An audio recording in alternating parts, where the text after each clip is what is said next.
Hello, ladies and gentlemen. It's a chess show on Pod TV. My name is Sasha Star, and today guests we have exquisite panel. Of course, it's Ken Regan. Professor Regan, welcome to the show. Thank you very much for having me on. I'm in my office. Okay, Dan Fleetwood, Professor Dan Fleetwood, welcome to the show. Hi, Sasha. Hi, Ken. Also in my office. Okay, and we have Nick Palivera. He's a founder of this network. Three times Florida chess champion. So believe I'm a recovering chess addict, but I played a lot when I was younger. I mean, sometimes way too much, I think.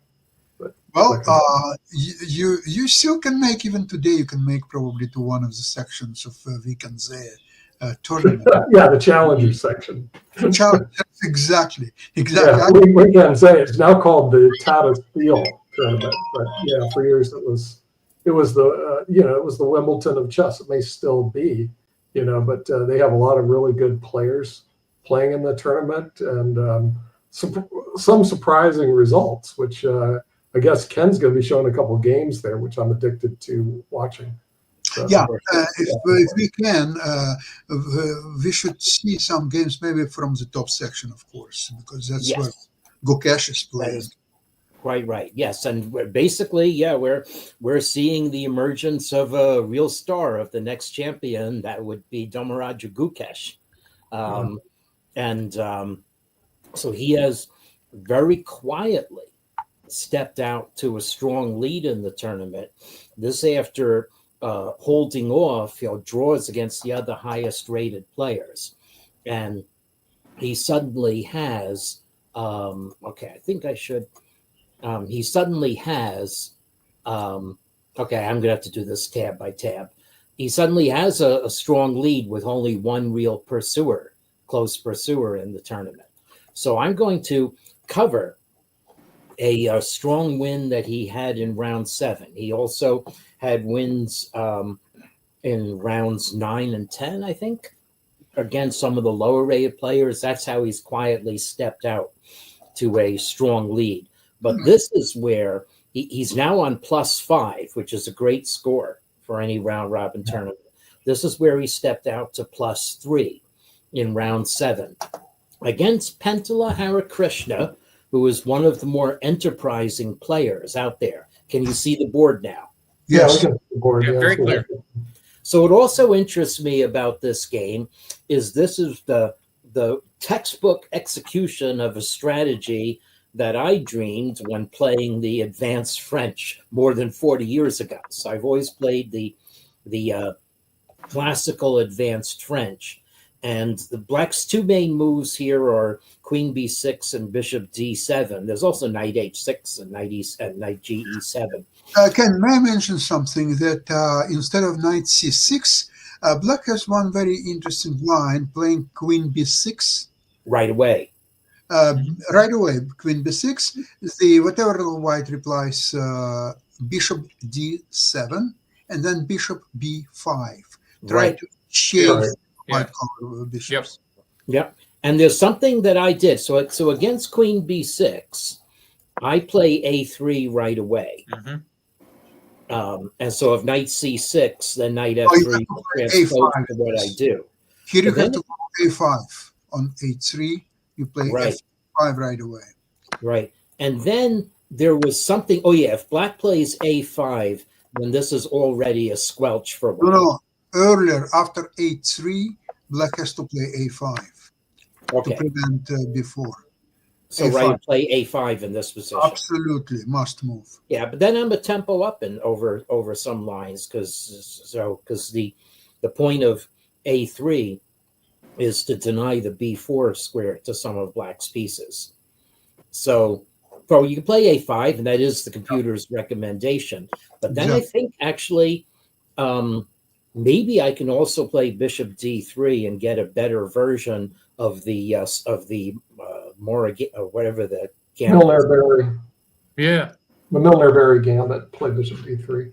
Yeah. Yeah, in the old days, we could play Milner-Berry and correspondence, and it was a lot of fun to play. Yeah. Now the computers have it all worked out. But in That's what I was going to say. It may be dangerous to play the Milner Berry today, but it used to be a good favorite for blitz chess is to play Milner Berry. yeah, I won one of those in a USCF Absolute Championship back in the day, and the only reason that I won is because on move 11, Black made a howling mistake. But It's you know, that actually the top line of the computer. So Is the it? computer is Okay, cool. so the Stockfish is saying, Stockfish 17 is saying, I want to play the Milner Berry Gambit in this position. Oh, it's completely sound. It just shouldn't be completely winning. Right. Okay. Yeah, nice. Where did A4 happen? That's funny. I see. Oh, Queen E2 and A4 got thrown in. Yeah, all right. Black could have also played Knight C6 right away. And then, let's see here, though, the computer wants me to play Bishop C2, stopping A4 and guarding. All right. And I I like like white this here. for white Yeah. because you're not going to put a knight on B4 with my pawn on A3. So this position would already make me incredibly happy. So I don't know. At any rate, that's not how the game went. The game went by the They're more classical. Knight C6, and now Queen B6, A3 is the classic way, but Bishop D7 is also a major move. That's all right. And you just play the mild mannered Bishop E2 and castle. And I don't know, takes on D4 maybe a little premature. I'm not sure. And now, so the point here is that white has D4 adequately guarded, and Queen B6 can always be met by Knight A4. I'm not sure it's the best move, but let's just see what Stockfish thinks about it. Oh, actually, G4. Hello. G4. Oh, we get G4 already. Wow, and I guess this pawn is not on pre because white's king is on H1. That's why. Yeah. So Wow. King H1. The reason for King Number H. of reasons. Yeah. Yes, Yeah. Bishop E3 is Wow, really very nice. So I think Black's capture on D4 is premature. So anyway, well, so King H1, nice crafty move. Now Rook B1, Mysterious rook move. mysterious rook move indeed, yeah. So, but the funny thing is, white's going to get kingside pressure out of it. It may be that this was guarding B2 prefatory to being able to move the bishop. So now white starts the attack. This still is the attack. And again, the point, I guess, of the move is that black cannot capture on D4, although that is, actually what the engine wants black to do is capture with this knight. That's right. Yeah. Wow, what's going on here? This is fun. If you haven't prepared this is going to be pretty crazy because black's going to be down a piece. F takes E6. So why can't we? Oh, because rook takes C3 as a pin on the B1 rook. Look Oh, at how that. cute. Yeah. Oh, this is wild. Yeah, this is neat stuff. Mhm. That is very cute. Yeah. So that's what black had to do. So maybe black, was thinking, well, I can't take with this knight because then bishop E3 is once again Yeah, very sure. strong, just as in the other move. But didn't see that you could take with the other knight. Wow. Yeah. See, So I'd like Ken, to this know- is the kind of position in which I'm fond of saying that I can lose this easily from both sides. Yeah. So black acquiescently retreats the knight, but Is now that the best move to retreat, or is it best just take the pawn with the other knight, Ken? yeah. Is that the best move? No, going into the wild complications was the best. I mean, to me, it looks like knight takes D4 is the best move. But I'm Is sure what- that black just got lost in those calculations. I mean, being able to see Lost that. in the calculations. He should have this prepared. I Well, mean, Penfold yeah, is still heard of like your- with a knight. Yeah, I don't think rook B1 was in the calculation. He didn't realize that made that Yeah. possible. serious rook move. Turns But out- Hari Krishna made the move almost instantaneously. Look, after Queen B6 is a Okay. minute 27 Right. left on the clock over there. Wow. Then white plays G4 and withdrew maybe the he just knight. missed Took G4. 4 minutes of thought. So I guess Cool. Hare Krishna did think on that move. Oops. Mhm. Whereas Gukesh, let's go back, actually used more than 20 minutes, used 10 minutes on Rook B1, and then used more than Wait a second. used Wait a second. 14 minutes on G4. Ken, would it be possible instead of Queen B6, play H5 before G4? Yeah. Well, it's a logic. Yeah, Alright. H5 is. Let's see if the computer dislikes it. B5 too is a normal move for black. The point of keeping the queen on D8 is that you have knight H4. Oh no, but you don't have it as an option because knight takes F3 is not check. So a lot of black's usual tactics don't work. Yeah, the computer says funny it is 2 lines. Yeah, no, but this just looks like a chess game. But Yeah. you know what? If I were a black player and playing Blitz, this position, I would play H5, Rook B1 or whatever, Bishop E7, and G5. Yeah. Threatening 4. Yeah. Why wouldn't you play H5 here? That seems to be standard. Yeah. Well, the Stockfish thinks it's a .030 inferior move, but So Stockfish likes Queen B6 then? yeah, well, or just Bishop E7, and then the point is that on G4 you can play Knight H4. Yeah, but we all know Queen B6 isn't bad because of the shot on Knight D4 now. Right. So Queen B6 would be my favorite. Yeah, I mean, move. there's nothing wrong with it if you're willing to go into that line and accept that you've got to calculate 3 or 4 moves pretty accurately. Right. Yeah. What's also funny here, like there's a lot that needs to be plumbed here, is Stockfish thinks that this idiotic looking move is White's best. So I suspect that's what he had prepared to face. I don't know, maybe. So G4.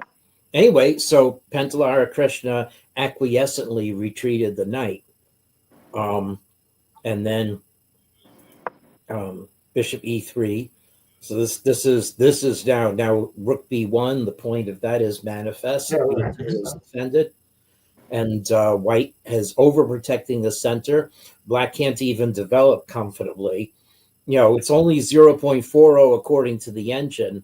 But morally, my expectation playing White in this position says it's already game over. Well, H5 was a good move, and now maybe G5 does put a little bit of a crimp into White's positional play. But so Black's knight emerged, but too early. So what Black should have done here is firm up G6. G6, absolutely. Firm up the position and then really challenge White. White probably is going to try to blast through by sacrificing stuff on F5. Or White can play on the queen side. The Rook on B1 facilitates expansion with B4. So there might be other things happening here. In fact, the computer actually says that White's knight on C3 is not loose and wants White to play B4 right away. But there's nothing wrong with build-up moves. So not playing G6 was an important lapse by Black, and Gukesh pounced right away. Not going to leave that. Yeah, I like that. Left. Yeah. This Clearance. is already Reminiscence of the B6 in like game 11 of the World Final. Mhm. So, yeah. Yeah. So F6, maybe Hare Krishna thought would get enough counterplay against the center, but there's the problem that is where Black's king is. So now we have a monster pawn on G6. And now the other funny thing about this game is it features a march by White's king to assist the attackers. So this is given as a mistake. But it's really It not. doesn't look like a mistake. No, it does not look like I this. think that's one of the chess.com's kind of Yeah. it's overly fine-tuned. Do they recommend Rook G1? Is that the move here? Not Bishop D3, Rook G1. Rook G1 now, yeah, and that's what was played. Yeah, right. That's to me that would be the natural move rather than Bishop D3. Yeah. You know. Especially since the bishop on E2 was eyeing H5. But Right. Well, I mean- also, yeah, the Rook on F1 has no future. It does have a future on the G file. So Yeah. that's why- No, I mean the evaluation is creeping up there. I'm thinking that bishop d3 was just okay. I think that was Yeah. fine. I think the question mark is It was gratuitous. Yeah. Yeah. I mean, it depends on how long Stockfish runs the exactly. runs the Stockfish engine for, and whatever. But my point again is if I see this board, I think White's going to win 90% of the time. Yeah. Black Well, you have a lot of play. With the counterplay. king searching the center. Yeah. If the position is sprouting leaks all over the place, White is coming in on c5. Now here's we're going to show a funny thing here. So knight c5. So apparently the computer thinks that that White's last move gave away knight a4 gave away a lot of the advantage in b4. And actually thinks now that Black would be completely fine with b5. Well, that's probably going to change his mind. No. Yeah, I think this is one of those positions where it doesn't resolve for about 20 to 24 ply. Yeah. So Black tries to stop White's knight from coming in, but now White is able to pin a weakness down. So Black now has definitely a weak pawn on the queen side, and Black is losing on the king side. So anyway, it's, can Black think of possible counterplay in this position? Well, you really can't get anything going unless maybe you can castle. So you castle. And now White snips off the pawn that Black wasn't able to defend. And this is a very weak attempt at counterplay. Now, again, maybe if I were annotating this game, I would think White's knight a4 coming into c5 was completely sensible. White has an advantage of almost a pawn. The computer says guard the e pawn. If Black takes the g pawn, you can come in on that file later, so you don't care. So the computer wanted White to overprotect the e pawn.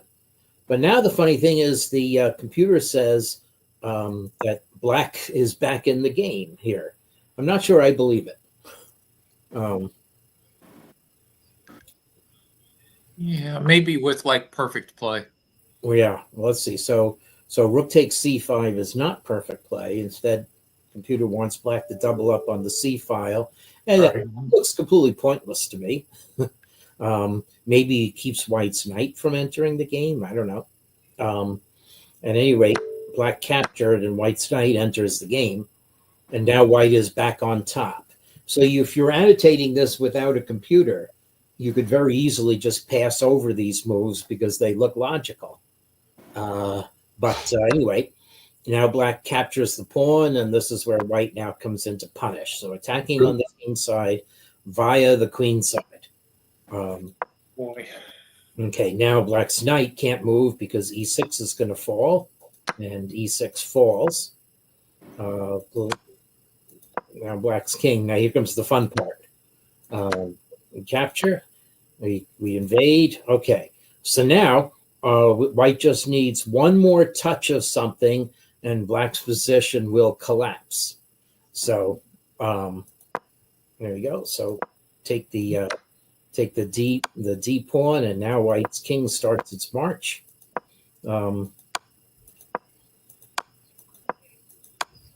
White, after gaining time, decides to go on the march. Here we go. White's king is marching up. Kidding. And Lord. here we go. This is the killer blow is dealt by White's king. Yeah, king h6. That's hilarious. That's It's another hilarious. way of building the bridge. Yeah. Yeah. Did he resign? And That's so Black cool. resigned. I mean, 2 points down. I like it. That was good. Yeah. Yeah, Very nice. world's champion game for sure. Yeah. So Who would have thought the king is going to just march right up and it's over? Amazing. Yeah. Okay. So yeah, it's yeah, or just force the trade of queens, win the f5 pawn, anything. Black's going to drop off. Okay, Wow. so let me show the the other game and the standings at the moment. Oh, I'm not showing the screen on this tab anymore, but the standings are Gukesh a half-point lead over Pragnananda, and they each have 2 games left. So Pragnananda and Abdusatorov has 2 games left, and he's actually fallen a point behind. So, Caruana lost to Pragnananda. Oh, I did not When think did that happen? Oh, That happened just today? That happened just now. Oh, let's have a Oh, look. wow. Yeah, I'm saying Fabio's not doing very well. Okay, so the other game I'm going to show is the game with. Okay, so let me go back to present, and I'll present my my main tab with Tata Steel Chess, all the information. Okay. Wow. Okay, so that happened while we were talking. Wait a second. Or I might be looking at. This is January 31st, so these are. I might have been looking at a previous round. Okay, wait a second. Oh no, am I looking at the challenge? I'm looking at the challengers. Here we go. Okay, so now I clicked on the challengers, but no, I am right. This happened just now. So let's go to that game. So can you see Caruana Pragnananda? Yes. Okay. So all right. So let's see what happened here, and then the other game I have is Caruana's failure to convert a winning rook ending against Pentala Harikrishna. Okay, but Caruana versus Pragnananda. So I've not looked at this game, and I think I thought it was pretty quiet when I did look at this game. So obviously things burst out. So this is new way of playing against the Queen's Gambit Declined is for White, instead of playing the minority attack on the Queen side, to go on the king side where White does have an advantage of pawns. So no minority attack with your king, castle, queen side. This is swinging for the fences. So Black does the majority attack on the queen side. White takes a little time out for safety. And then F3, computer says this is too slow.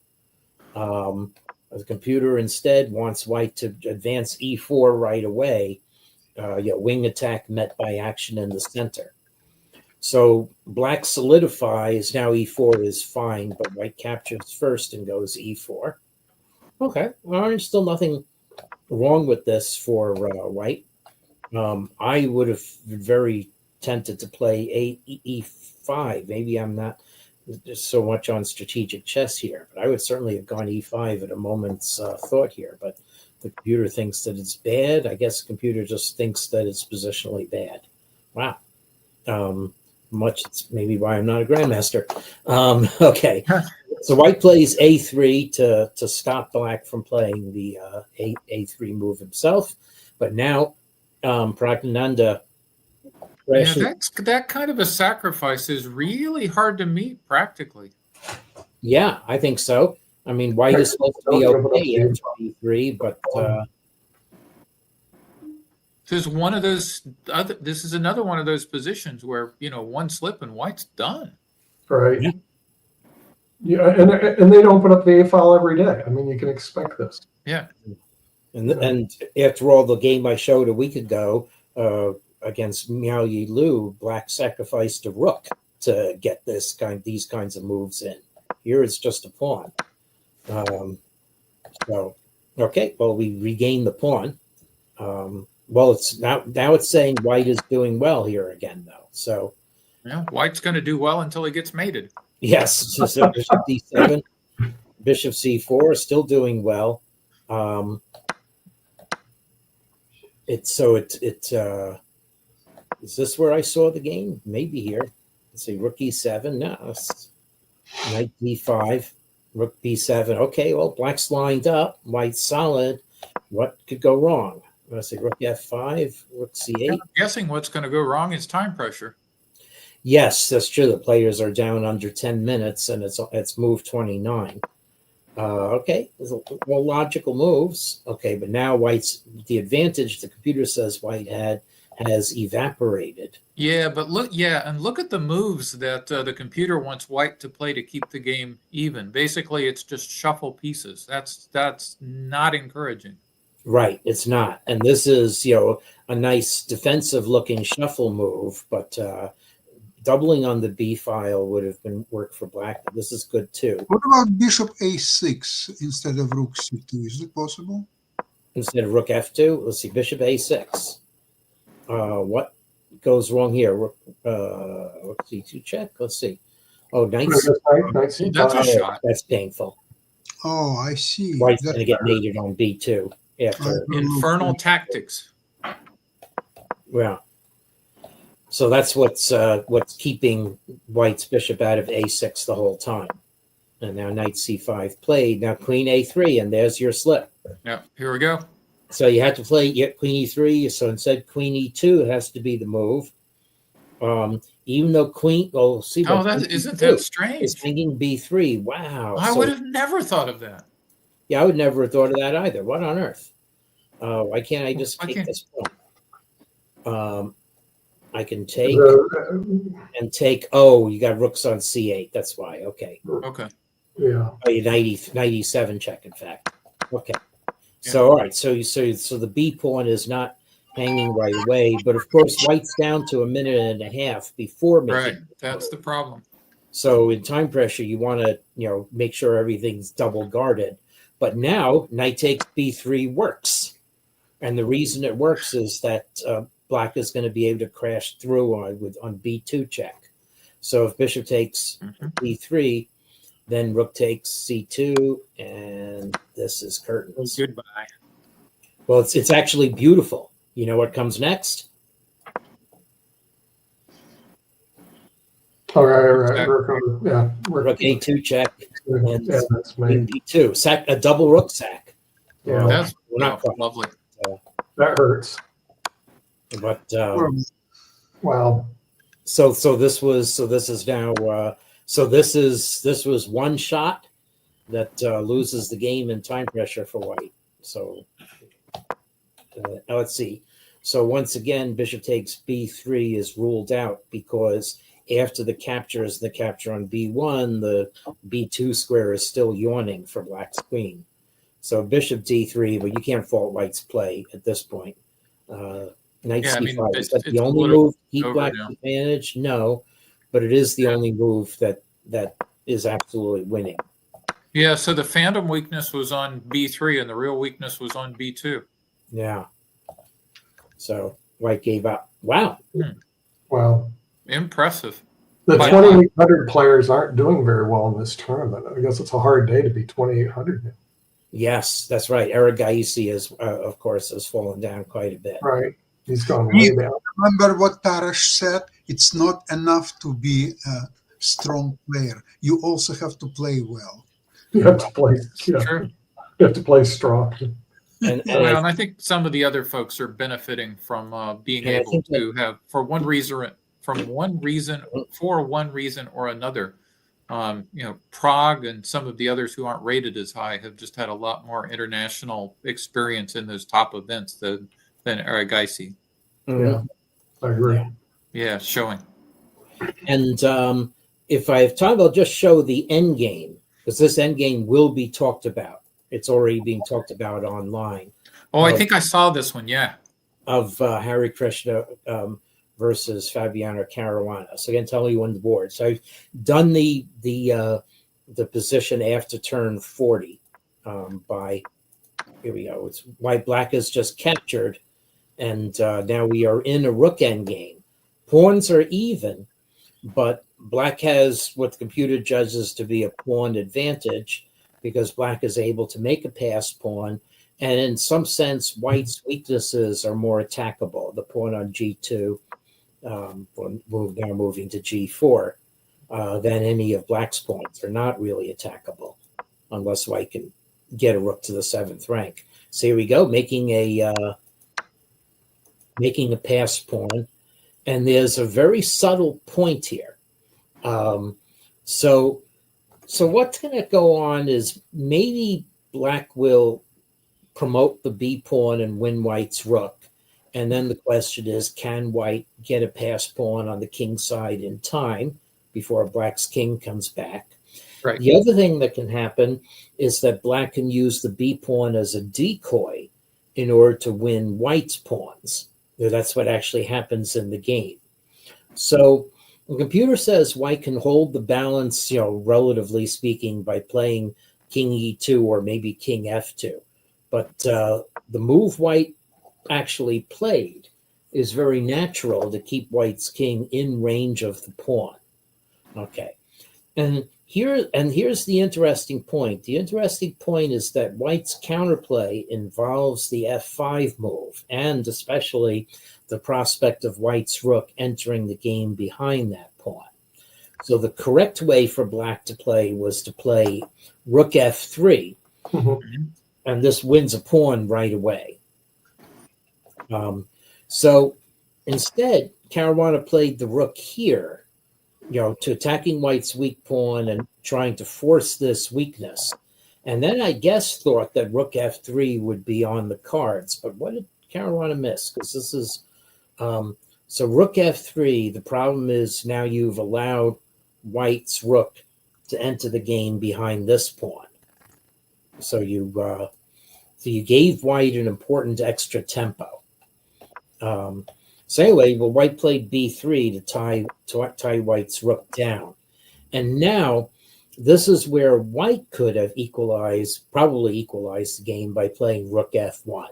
There have been people analyzing this on Facebook and saying that rook f1 with analysis seems to hold for white.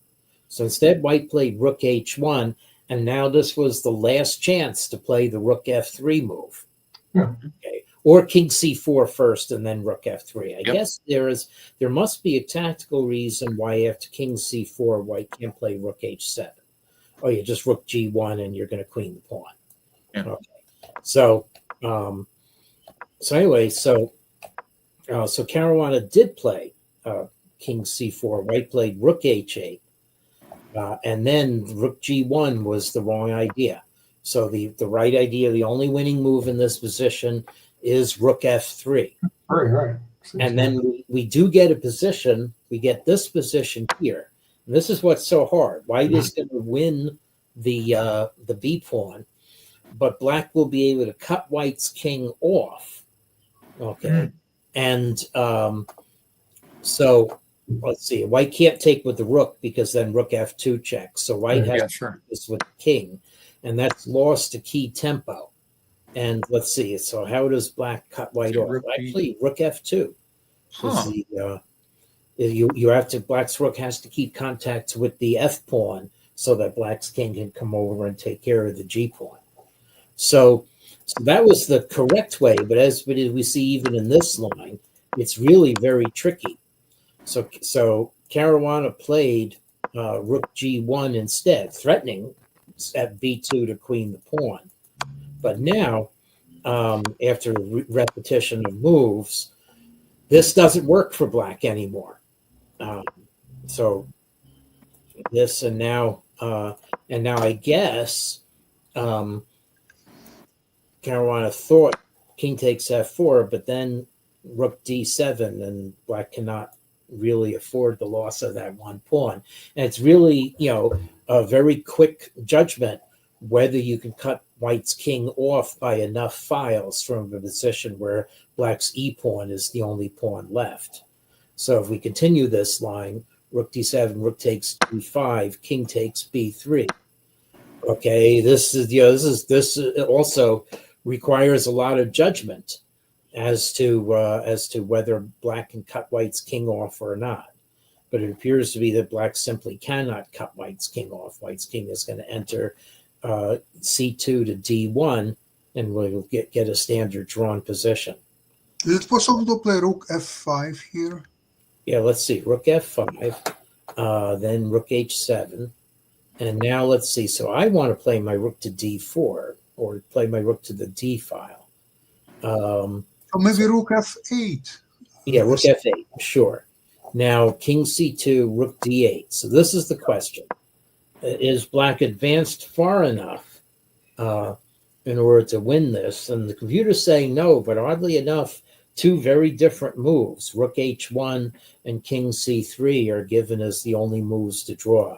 Most in particular, rook h2 loses to king f4, I guess because white runs out of checks from in front. So you either have to be in good shape checking from behind or in front. So king c3, then king f4. White can afford to take time to play rook h1 either immediately or later.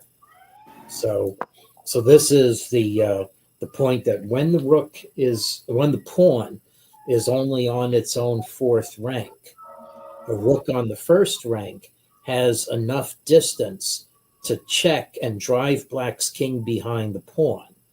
And then with black's king far enough behind the pawn, then white can play a rook to the d file. And the trade of rooks will not win when black's king is behind the pawn. So that's all the logic of this kind of position. But it's really very hair trigger tactical. So And these endings, I mean, my goodness, they're just hard. yeah.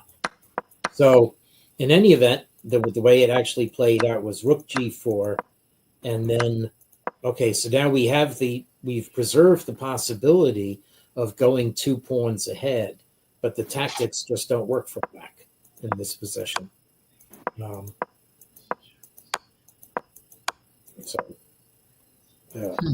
Caruana also short of time. There just isn't a way to. Black has now put the forces back the way they were. There just is not a way to make progress in this position, and here the game is abandoned as a draw. So unfortunate lack of conversion. It's like the Bills having the ball with 3 minutes left and all 3 timeouts. Yeah. I wouldn't call that a winning position, though. But No, but that was a coin flip position. yeah, And yeah. Yeah, you have to somehow find a way to win such positions if you want to take first prize in this tournament or you want to become a world champion. Somehow, one way or another, you must win these positions. If you cannot win these positions, you will not become a world champion. yeah. You're a strong player, but not a world champion caliber. And it's a pity because he's the only one player who played match with Carlsen without losing a single game in regulation time. Mm-hmm. So that's really a pity. But we'll see. Let's see. He has a few years more to play top-level chess, and maybe he'll still make his play even more brilliant and will yield more points in such situations. In the meantime, thank you all very much for today's program. Yeah. Have a great weekend, and we'll see you same place, same time, and we'll look at the final results of this. Great to see you, Dan and Nick, too. It'll be an exciting weekend. So we'll see if Prague. Thank you. Take care, everyone. Okay. Bye-bye. Bye-bye.